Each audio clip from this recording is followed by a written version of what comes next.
In pre-O level, in your class 5, 6, 7, you got the ideas of percentage. Percentage mean whatever the comparison, either solute or solvent or volume. When anything is considered in 100, that is called percentage. But when parts thought in per million, million mean 10 lakhs, that is called ppm. Parts in per million.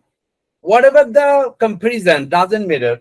Suppose example, uh, 10 gram of solute, solute mean hard things, crystal, salt is solute.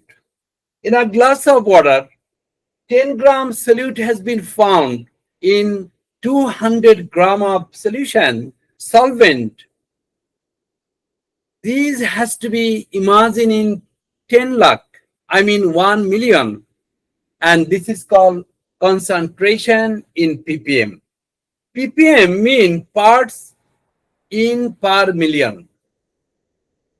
So ppm can be considered in hard things, solute type things.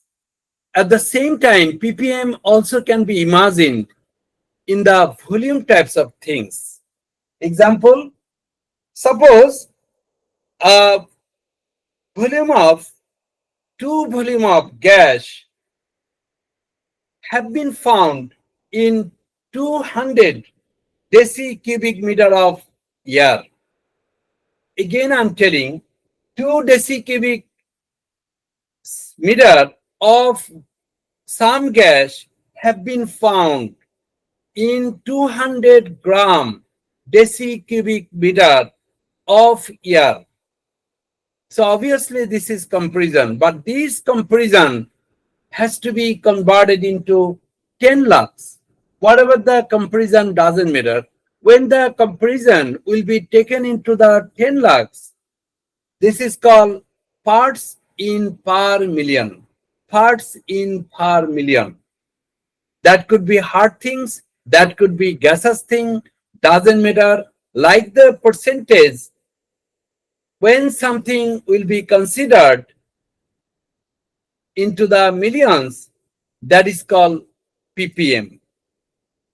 This is the calculation in A-level chemistry.